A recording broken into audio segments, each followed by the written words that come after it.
But No! hair in the trousers.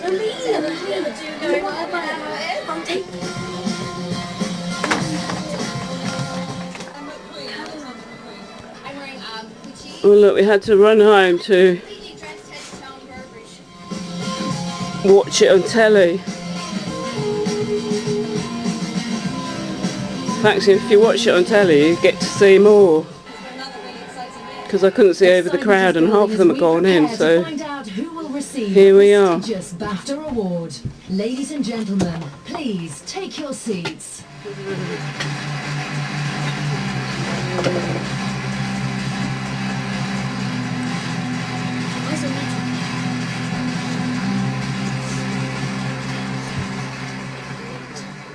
Your Royal Highness, my lords, ladies and gentlemen, good evening and welcome to the Orange British Academy Film Awards, coming to you from James Cameron's motion capture shed in downtown Burbank, Los Angeles. None of this is real, it's just me standing in front of a green screen with a wetsuit on with loads of little light bulbs on it. Actually, that's next year. No, we are, of course, once again coming to you from London's Royal Opera House in Covent Garden. And yeah, that's where we just been, but we ran back on the 87 bus to get home to watch it in our sitting room. That's my hats, my sitting room, my purple sitting room. There has actually been a working theatre on this site since those are all the unique celebs that we were trying to sneak preview. So it claims to be 36.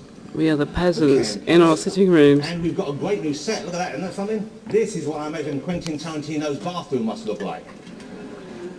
This ceremony is, of course, a very special occasion, and tonight it's brought London to an absolute standstill, and that takes a big event. Normally it's something huge, like 3 millimetres of snow that does that.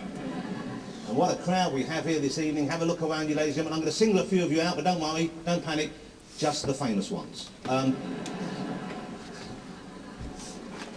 The great Dustin Hoffman is here this evening, ladies and gentlemen. One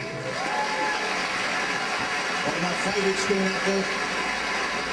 And as always, a method actor. You can see him there preparing for his next role, man pretending to recognise award show host. Although we've met 3 or 4 times. The gorgeous Kate Winslet is here with us, ladies and gentlemen. A lovely Kate. Bravely coping with the realisation she's now the star of only the 2nd biggest film of all time. Just a paltry 1.8 billion in takings. Kate, we feel your pain. And hello to Mr. Robert Pattinson. There's Robert Pattinson. Oh, that's who those girls saw, isn't it? Yeah, we met the girls that saw him. In the erotically charged vampire series Twilight. This is for the younger people. It was originally titled Transylvania Hills 90210. And ladies, I should point out, he's not a real vampire, as if that would put any of you off. But we are here, of course, for one reason, and one reason only, and that is to honour the films of the past year. And the people in this room have yet again made films with breathtaking imagination and an inventive audacity that is rarely seen outside of an MP's expenses claim form. Lucky we came back on the 87 bus then, and the helicopter and the limo were missing. It's not easy these days. And the babysitter had to get paid and had to leave. The kids were tired, so a lot of good mums can't always do what they want to do because of the babysitting. No one would believe that. This past year has seen the release of many great films, and one of them, of course, is the groundbreaking 3D Avatar. What a remarkable experience that was, wasn't it? It broke all the box office records, deservedly so. Incredible piece of work. In fact, it was such an unstoppable juggernaut, I assumed it would be made by Toyota.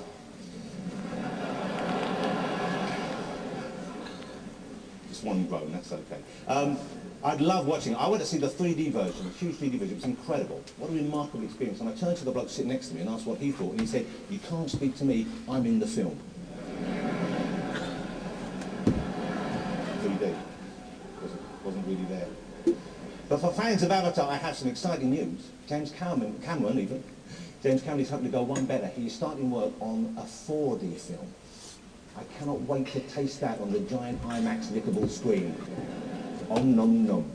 Now, a lot of people go to the cinema for fun and escapism, but of course this year you've also given us some hard-hitting social commentaries, some brilliant movies. I'm talking about Precious, I'm talking about The Hurt Locker, a fantastic movie. I'm talking about The Road, of course. Incredible, memorable movies.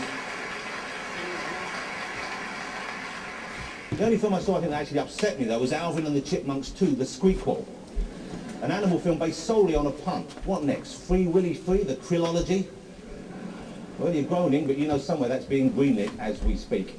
There have been some lighter moments, of course, though. I adored Up. What a remarkable film Up was, eh? For the first 10 minutes, yeah. What a wonderful film.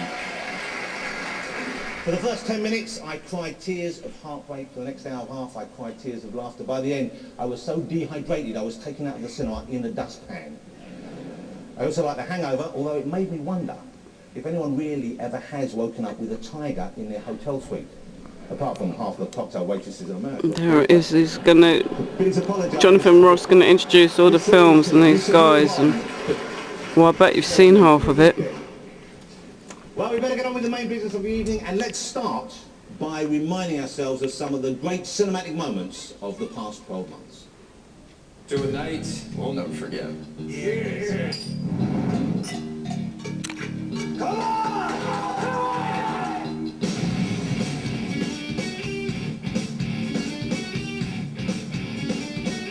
Do you think the movies are too extra and violent, and on this planet Earth we need to stop violent imagery, find some peace? Impressive. We've had about 4 explosions. You notice? Jesus, look at all that. Make a visual complaint. Sex and violence still seems to be the main thing, doesn't it?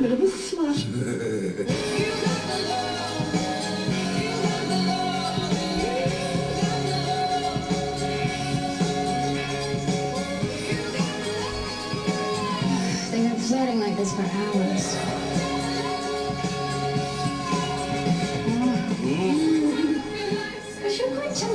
This is Mama Purple saying love is our only weapon. We do need more love eco films. Yes, please. Coming up right now.